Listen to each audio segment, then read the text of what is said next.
How's it going today? I'm hoping it's amazing, just like every other day. But sometimes it's not. And it's that question I kind of always wonder about because it happens with me a lot. And I'm just throwing it out there and I'm kind of curious as to how younger people feel about it. I have a pretty good idea because I was young at some point. And that is how many times a day does a negative thought go through your head? You know, like doesn't matter what you're doing. Maybe, okay, in the Midwest, they just had a big snowstorm, and so you're out shoveling snow. But while you're out shoveling snow, you got time to think.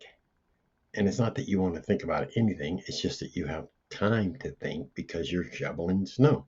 It's not like a real complicated activity. You push a shovel, you dump it, and you do it again and again and again. So, that being said, though, uh,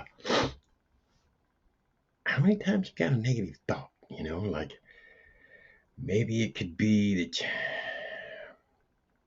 you need to be doing something, whatever it is, or you want to be doing something, and boom, that negative thought comes in. And I'll use me as an example.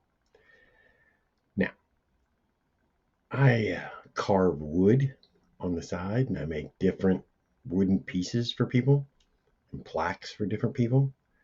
And I just got contacted to do a plaque for the high school where I am currently living. And it's for a play that they do, and they do it every year. And I carve something for them every year. But as soon as I get the idea that, or what I'm going to carve, or they give me the idea of what I'm going to carve, my mind starts running. Like, would I be able to do this?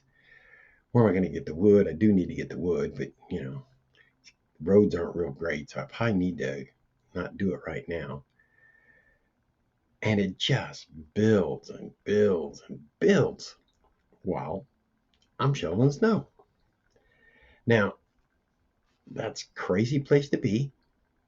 And I think it's human nature. I'm not positive, but I've had it all my life. And I've talked to other people, and they've had it all their lives too.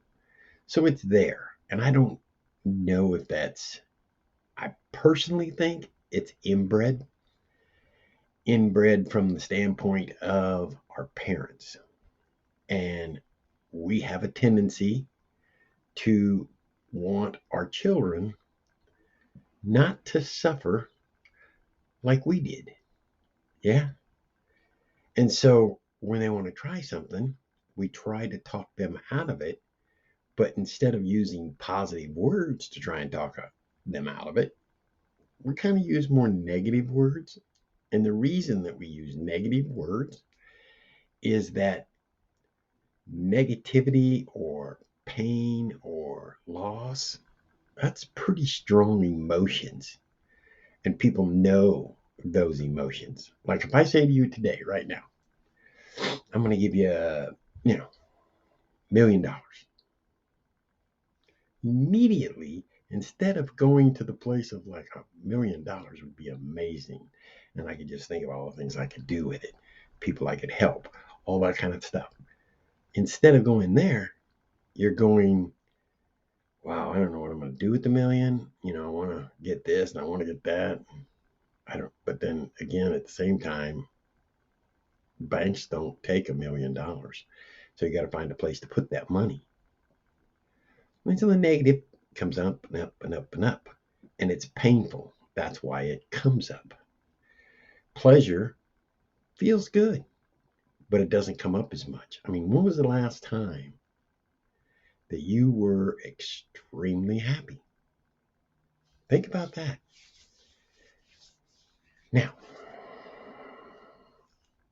there are ways, and I've went through ways, and I'm now not in that phase of where negativity keeps popping into my head. And that's because I've learned over the years that they create what they call affirmations. And affirmations are nothing more than you just talking to yourself on a steady basis over and over and over. And it's not like, you're going to have conversations with yourself and then people are like, hey, kid talks to himself, kind of weird. Yeah. Well, it's okay to talk to yourself. And it's okay to even answer yourself. But if you're talking to yourself, probably the one thing you don't want to do is kind of go like, huh? Yeah. Because it's rolling around. You should have it. But anyway, when we talk to ourselves, we do it negatively. So you've been doing it negatively. So for so long, it's time to do a flip and flip that sucker back to positive. Start talking about how you're good at this, you're good at that. Even if you don't believe that you're good at that, if you keep saying it enough, it drills into your head and you start to believe what you're saying. That is how you get into belief.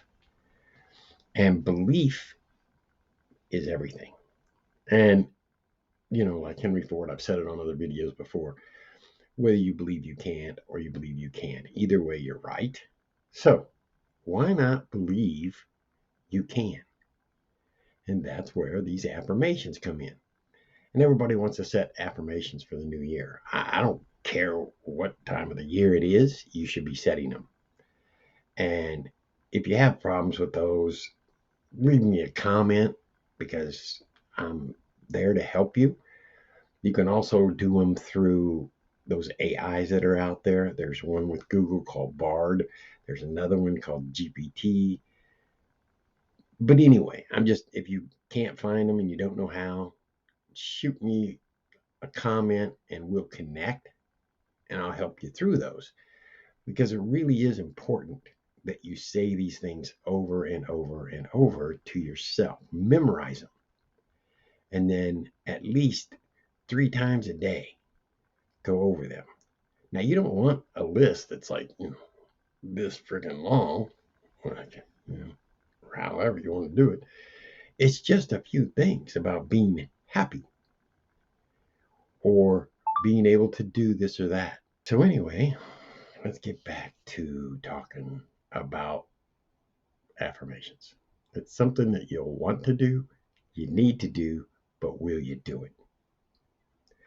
I'm not going to drill on this all freaking day long. It's either you want it or you don't.